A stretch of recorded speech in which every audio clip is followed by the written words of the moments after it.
हाँ बच्चों, पार्ट 1 में हमने कवि के जीवन परिचय, जीवन संबंधी मुख्य तत्व और उनके रचनाएं, उनके साहित्य योगदान पर प्रकाश डाला।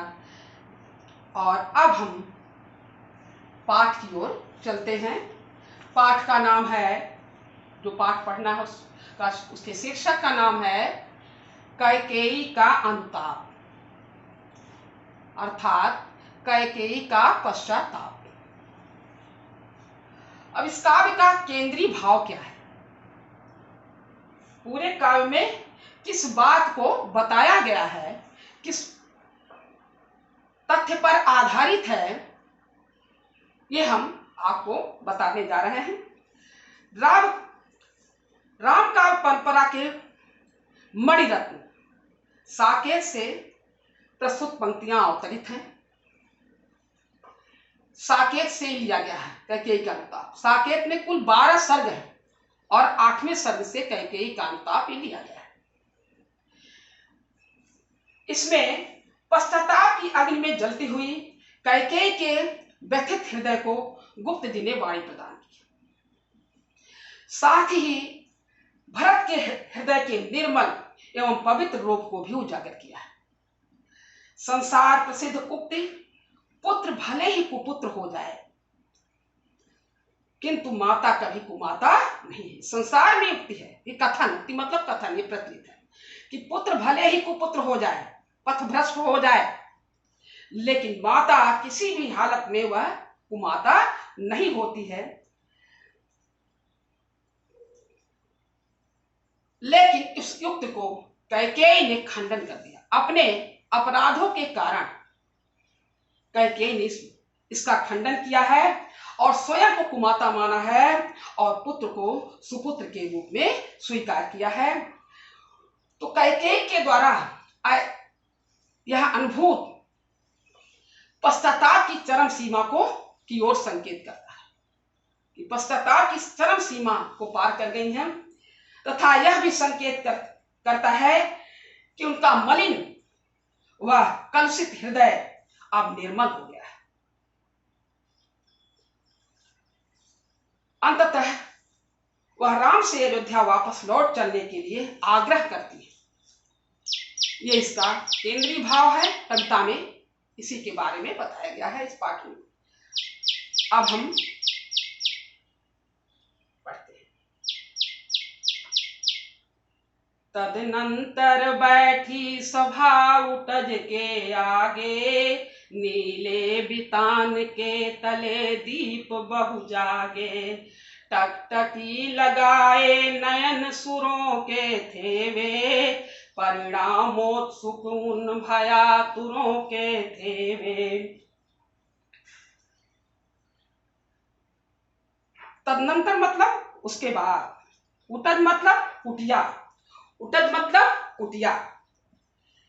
नीले बितान, बितान का अर्थ होता है तंबू, अर्थात यहाँ नीला आकाश, तले मने नीचे, दीप दीपक, तारे के रूप में दीपक।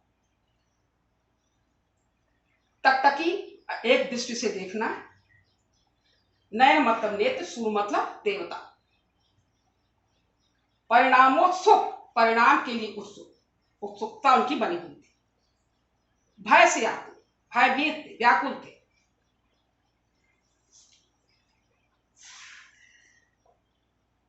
अब शब्दार्थ हो गया, देखिए।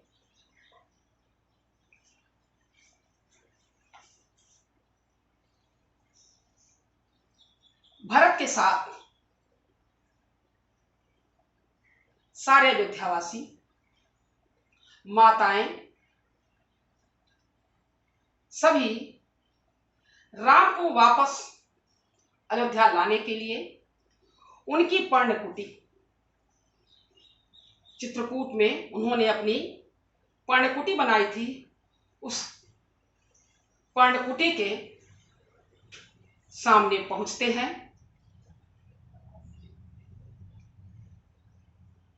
और उसके बाद वहां सभा लगा करके सब बैठ जाते। पर्णकुटी पास पहुंचते हैं। उसके बाद वहां एक सभा का आयोजन होता है और वही सभा लगा करके सब वहां बैठ जाते हैं।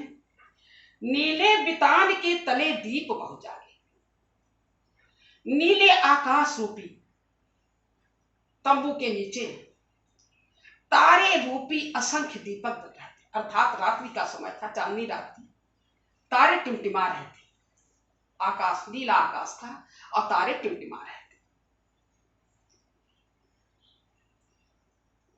नीले आकाश रूपी तंबू के नीचे, चंदोबे के नीचे दीप बहु जागे, अर्थात असंख्य तारे, तारों के रूप में असंख्य दीपक जल रहे थे। तकतकी लगाए नयन सुरों के थे वे, और आकाश से देवता लोग भी एक दृष्टि से सभा की ओर देख रहे थे। और परिणाम को, सभा का परिणाम क्या होगा कि देवताओं को यह भी डर था कि अगर राम अयोध्या से वापस चले गए, यहां से वापस चले गए, तो राक्षसों का संहार नहीं हो पाएगा। और उन्हें राम और भरत दोनों प्रिय थे, इसलिए कहीं कोई अनुचित निर्णय न ले ले, इस परिणाम को जानने के लिए उनकी उत्सुकता बनी थी और भयभीत थे, भय से व्याकुल भी थे। उत्फुल्ल करौंदी कुंज वायु रह रह कर, करती थी सबको पुलक पूर्ण मह मह कर। वह चंद्रलोक था कहाँ चांदनी वैसी, वह चंद्रलोक था कहाँ चांदनी वैसी। प्रभु बोले गिरा गंभीर नीर निधि जैसी। सारी सभा उनकी पर्ण कुटिया के सामने बैठ गई है और उस कुटिया के समीप ही उत्फुल्ल उत्फुल्ल का मतलब खिली हुई, आनंदित। कुंज माने बागीचा, करौंदे का बागीचा था। पुलक मतलब आनंदित करती थी, पुलकित करती थी अपनी महक से, अपनी सुगंध से। चंद्रलोक, जैसे लगता था वह चंद्रलोक ही पृथ्वी पर उतर आया है। गिरा मतलब वाणी, नीर निधि मतलब सागर के समान, समुद्र के समान। कहते हैं पास में उनकी पर्णकुटी के पास करौंदे का सुंदर बागीचा था और उस बागीचे से हो करके आने वाली करौंदे के फूलों से की सुगंध को लेकर के आने वाली शीतल मंद पवन सारी सभा को अपनी सुगंध से पुलकित करती थी, अर्थात आनंदित करती थी। अथवा ऐसा लगता था जैसे सभा के आयोजन पर करौंदी कुंज भी, करौंदी का बागीचा भी आनंद मना रहा हो, खिल करके आनंद मना रहा हो, कि उसके पुष्प खिले हुए थे। तो ऐसा लगता था पूर्ण रूप से खिल करके वह आनंद मना रहा। वातावरण इतना मोहक था, मन को हरने वाला था कि उसे देख करके इतनी चांदनी, इतनी धवल निर्मल चांदनी फैली हुई थी चंद्रमा की, उसको देख करके ऐसा लगता था जैसे वह चंद्रलोक था कहाँ चांदनी वैसी। ऐसा लगता था कि चंद्रलोक ही पृथ्वी पर उतर आया। अर्थात पृथ्वी पर ही चंद्रलोक जैसा, चंद्रलोक के समान चांदनी बिखरी हुई। ऐसे सुंदर और शांत मनोहर वातावरण में भगवान राम, प्रभु आया है शब्द भगवान प्रभु, भगवान राम अपनी सागर समुद्र के समान गंभीर वाणी में बोले, भरत से बोले।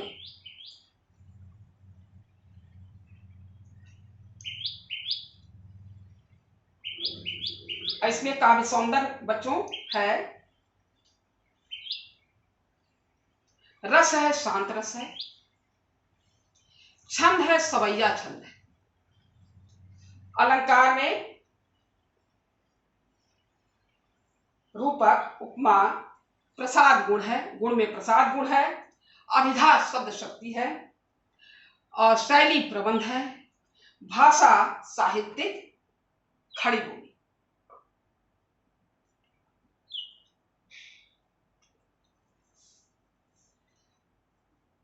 हे भरत भद्र अब कहो अभिप्सित अपना, सब सजग हो गए भंग हुआ ज्यों सपना। हे भरत भद्र अब कहो अभिप्सित अपना, सब सजग हो गए भंग हुआ ज्यों सपना। हे आर रहा क्या भरत अभिप्सित अब भी, हे आर रहा क्या भरत अभिप्सित अब भी, मिल गया अकंटक राज उसे जब तब भी। जब भरत भद्र शब्दार्थ, भद्र माने श्रेष्ठ विनम्र स्वभाव वाले, अभिप्सित मतलब अपनी इच्छा, अभीष्ट इच्छित अपनी इच्छा, काम मनोकामना, सजग सावधान हो गए, भंग मतलब टूट गया हो, आर्य श्रेष्ठ अपने से श्रेष्ठ को आर्य कहा जाता है,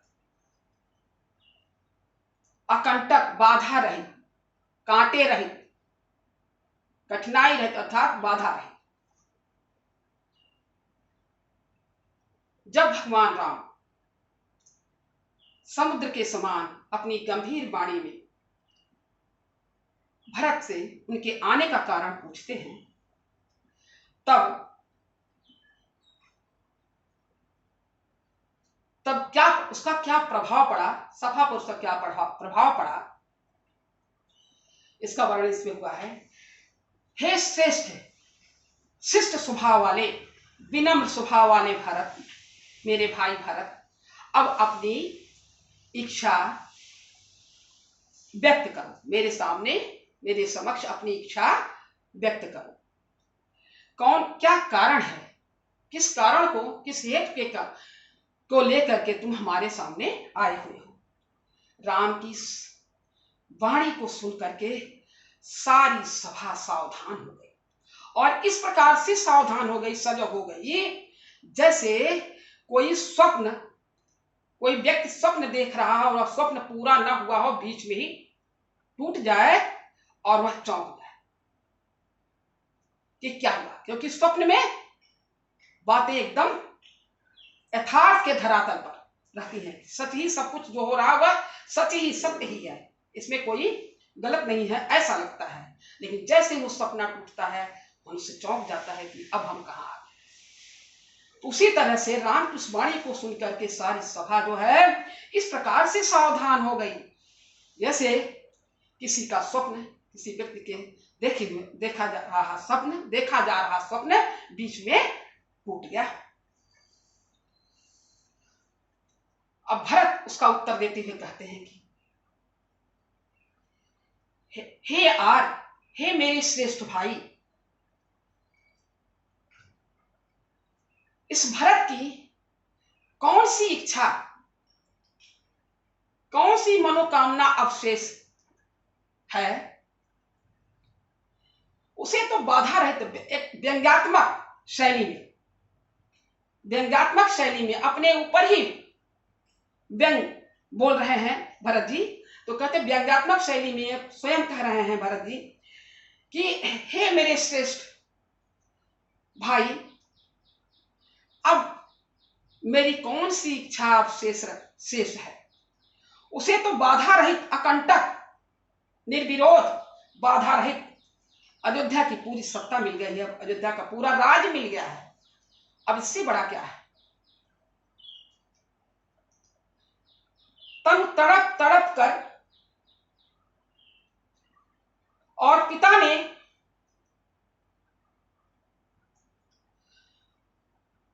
नहीं पाया तुमने तरु तले अरण बसेरा, और आपको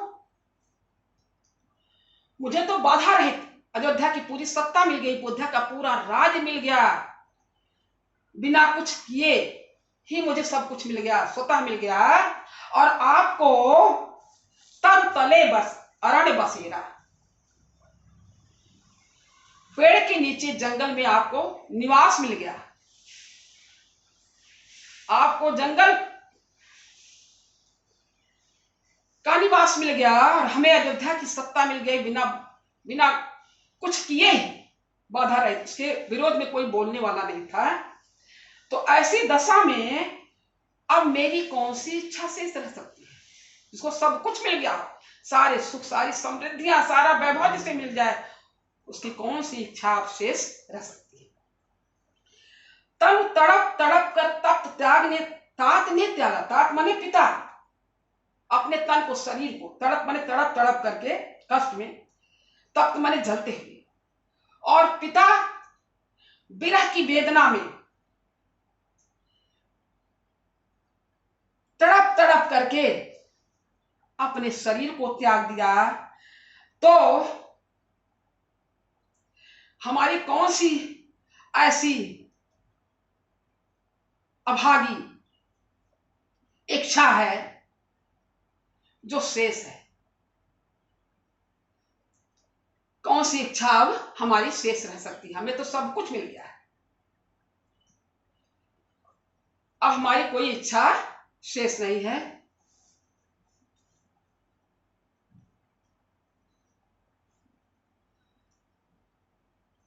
इसमें राम और भरत के मनोवेग को वाणी प्रदान की गई है, उनके मन के भाव क्या क्या हैं, राम के हृदय के भाव क्या हैं और भरत के हृदय के भाव क्या हैं, उसको वाणी प्रदान की गई है।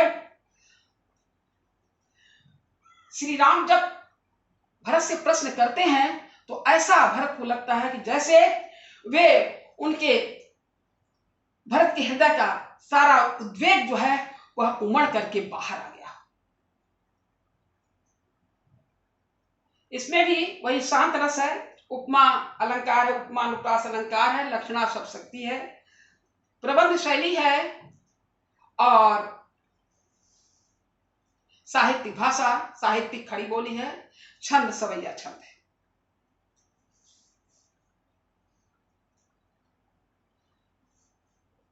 पुनः अब आगे, हा इसी आयस के हेतु जनन था मेरा, निज जननी ही के हाथ हनन था मेरा।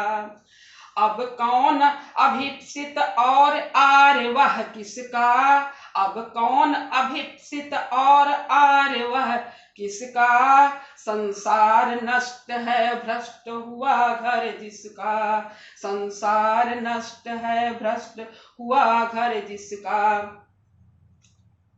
बड़े दुख के साथ भरत पुनः अपनी बात को आगे बढ़ाते हुए कहते हैं, अयस माने अपकीर्ति, अपयश, जनन मतलब जन्म, हेतु मतलब कारण, जननी मतलब माता, निज माने स्वयं की, हनन मतलब मृत्यु,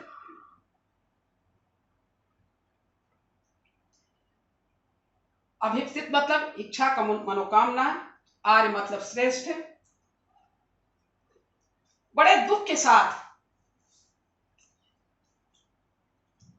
भरत अपने मन के भावों को उड़ेलते हुए राम के समक्ष कहते हैं कि हे मेरे भाई, इसी अपयश को प्राप्त करने के लिए, इसी अपकीर्ति को प्राप्त करने के लिए ही मेरा जन्म हुआ था।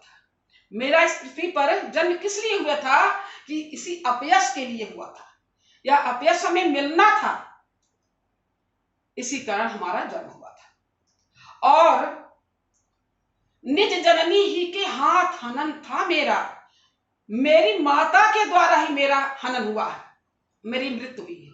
अर्थात जीते जी मैं जीवित तो हूं, लेकिन मैं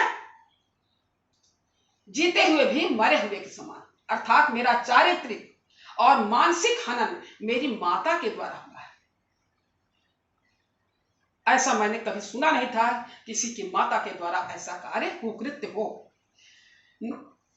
तो कहते हैं मेरा मानसिक और चारित्रिक हनन मृत्यु मेरी माता के द्वारा ही हुआ, और कोई दूसरे के द्वारा नहीं हुआ, किसी पराये के द्वारा नहीं हुआ, मेरी माता के द्वारा ही हुआ।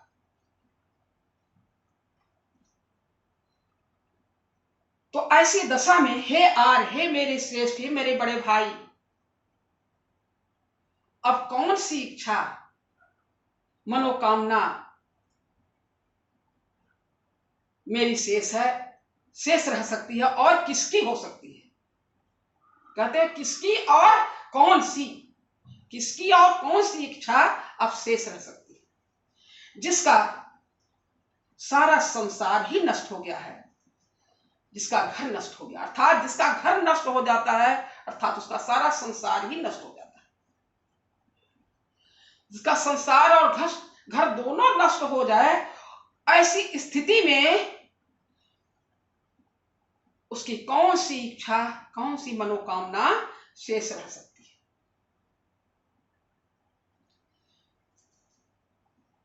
मुझसे मैंने ही आज स्वयं मुंह फेरा, हे आर्य बता दो तुम ही अभीप्सित मेरा। प्रभु ने भाई को पकड़ हृदय पर खींचा, रोदन जल से सविनोद उन्हें फिर सींचा। उसके आशय की थाह मिलेगी किसको, जनकर जननी ही जान न पाई जिसको। उसके आशय की थाह मिलेगी किसको, जनकर जननी ही जान न पाई जिसको। भरत पुनः अपनी बात को आगे बढ़ाते हुए कहते हैं, स्वयं मुंह फेरा था, स्वयं से विरक्ति हो गई। रोदन मतलब रोते हुए, सविनोद मतलब प्रसन्नता के पूर्व।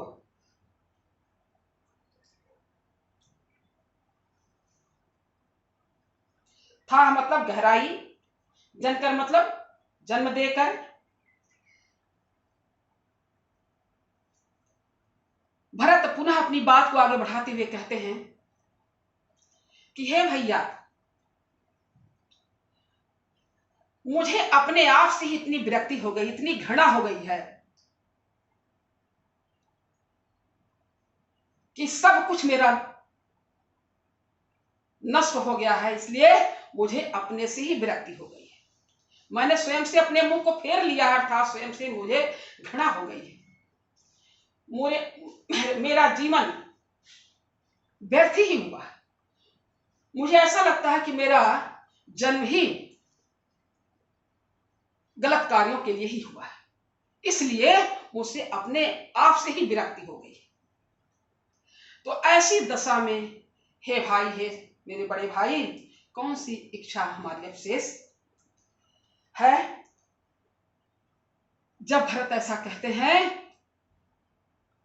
तब प्रभु ने भाई को पकड़ हृदय पर खींचा। तब भगवान राम भरत व्यथित और दुखी भरत को अपने पकड़ करके अपने हृदय से लगा लिया और प्रसन्नता के, प्रेम के आंसू उन पर बरसाने लगे। दोनों भाई गले मिले और प्रसन्नता के आंसुओं से वे भगवान राम उन्हें सींचने लगे, अर्थात प्रसन्नता के आंसू गिरने लगे। रोते हुए प्रसन्नता के आंसू गिराने लगे और भगवान राम स्वयं कहने लगे, उसके आशय की थाह मिलेगी किसको, जनकर जननी ही जान न पाई। कहते हैं, अब भगवान राम बोलते हैं कि हमारे इस भरत भाई का चरित्र इतना उज्जवल है, इतना निर्मल है कि इनके हृदय की गहराइयों की थाह कोई नहीं जान सकता है, कि इनके उच्च भाव की गहराई का पता किसी को नहीं लग सकता है। यहां तक कि जनकर जन्म देने वाली माता भी इनके उच्च भाव की गहराई को नहीं समझ पाई। इनका हृदय सागर की भांति गंभीर है और उनमें उच्च भाव, उच्च आदर्श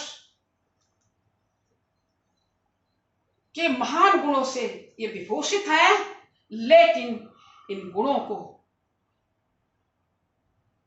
सामान्य व्यक्ति कैसे पहचान सकता है? यहां तक कि इनकी माता, जो जन्म देने वाली माता ही नहीं समझ पाई, तो सामान्य व्यक्ति इसकी था नहीं लगा सकता है, नहीं जान सकता है।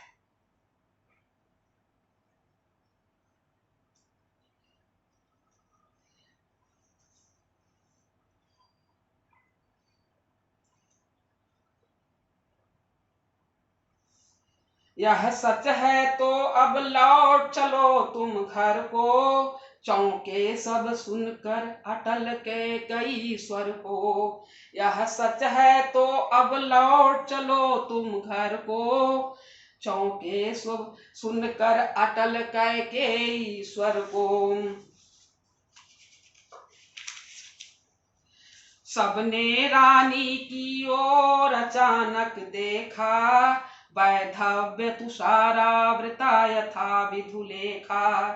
बैठी थी अचल तथापि असंख्य तरंगा, बैठी थी अचल तथापि असंख्य तरंगा। वह सिंही अब थी हाहा गोमुखी गंगा।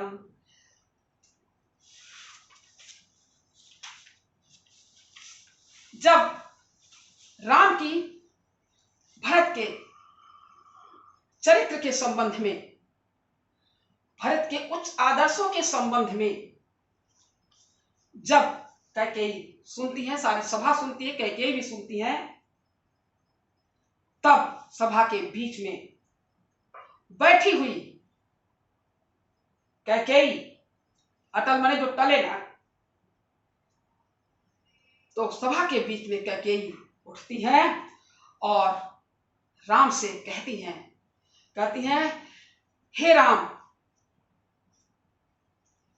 अगर ये बात तुम्हारी सत्य है कि जन्म दे करके भी मैंने भरत के उच्च आदर्शों को, उच्च भावों को नहीं समझा, यह बात सत्य है, तो तुम वापस अयोध्या लौट चलो, वापस अयोध्या लौट चलो। और इस स्वर को सुन करके, कैकेयी की स्वर को सुन करके सारी सभा आश्चर्यचकित हो गई, चौंक गई, अर्थात आश्चर्यचकित हो गई कि अचानक सभा के बीच में कैकेयी की ये स्वर किस तरह से निकल रहे हैं। तो सारी सभा जो है चौंक गई।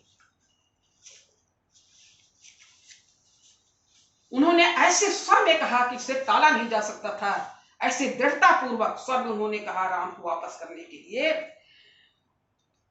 कि अगर तुम्हारी ये बात सत्य है, तुमको वापस अयोध्या चलना होगा। सबने रानी की ओर अचानक, सारी सभा चौंक गई और कैकेयी की, रानी कैकेयी की तरफ एक दृष्टि से सब देखने लगे, आश्चर्यचकित होकर के देखने लगे। उस समय कैकेयी का स्वरूप किस तरह से दिखाई दे रहा था? वैधव्य तुषारावृता, विधवापन, वैधव मतलब विधवापन, अपने विधवा के वेश में कैकेयी थी, तो गोरी भी थी और सफेद वस्त्रों से आच्छादित थी, सफेद वस्त्र पहने हुए थी। तो वैधव्य तुषारावृता यथा विधुलेखा, यथा माने जिस प्रकार से, विधु माने चंद्रमा, लेखा माने किरण, चंद्र किरण।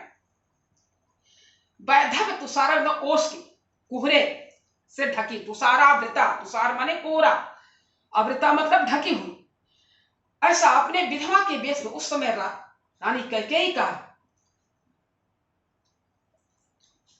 स्वरूप इस तरह से दिखाई दे रहा था, सफेद वस्त्रों से सज्जित पहने हुए कैकेयी इस प्रकार से दिखाई दे रही थी जैसे पाले से, कुहरे से कोई चंद्र किरण ढकी हुई, कोई चंद्र किरण पाले से, कोहरे से ढकी हुई।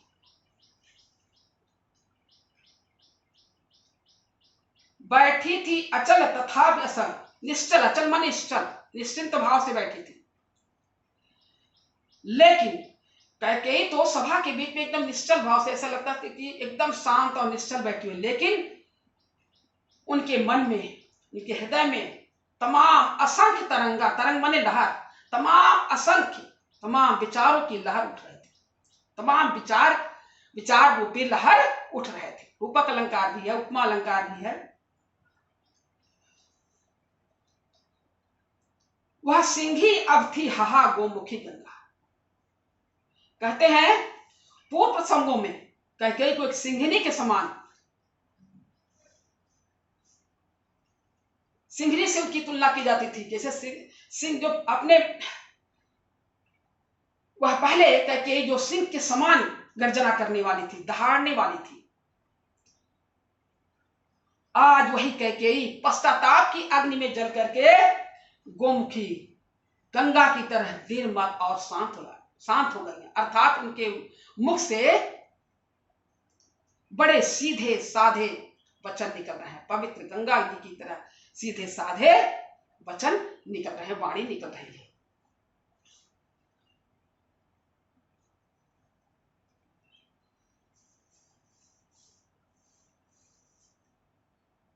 हाँ जनकर भी मैंने न भरत को जाना, सब सुन ले तुमने स्वयं अभी यह माना। यह सच है तो फिर लौट चलो तुम घर भैया, अपराधिन मैं हूं ता तुम्हारी मैया। कहती है कि हाँ हे राम, हे मेरे पुत्र राम, इस बात को मैं मानती हूं कि मैंने जन्म दे करके भी भरत के उच्च आदर्शों को नहीं जाना।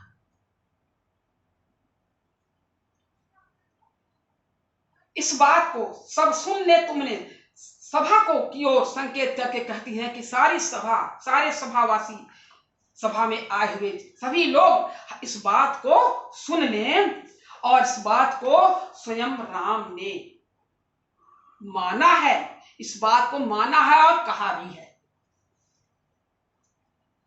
अगर यह बात सत्य है तो अपनी बात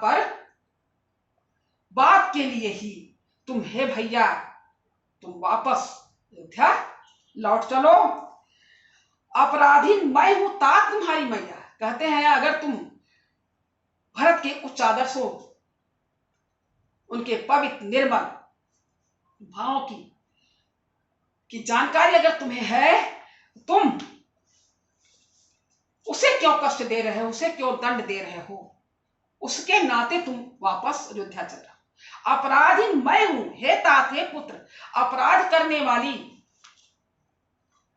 अपराध दुष्टतापूर्ण व्यवहार करने वाली, दुष्कृत्य करने वाली ये तुम्हारी माता कैकेयी हैं। तो इसलिए तुम्हें जो दंड देना हो मुझे दो, लेकिन मेरे पुत्र को दंड मत दो। तुम उसके लिए ही वापस अयोध्या चले चलो।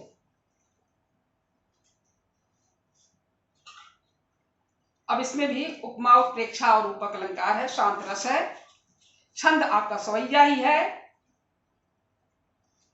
दुख ने कैकेयी को इतना उदास और मलिन बना दे रखा है कि कवि ने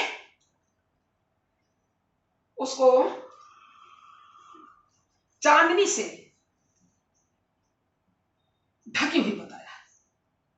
अर्थात कोई किरण रेखा तो चांदनी से ढकी इसलिए बताया है कि उनका भी, वे अपने दुष्कृत्यों के कारण इतनी मलिन और उदास है कि उनको कैसे बताया है, किससे उनकी तुलना की है कि कोई चंद्र किरण चांदनी से कुहरे से ढकी हुई, कोई चंद्र किरण कुहरे से ढकी हुई, क्योंकि स्पष्ट दिखाई नहीं देगी, इसीलिए वही मलिनता, वही उदासी उनके व्यक्तित्व में भी दिखाई दे रही।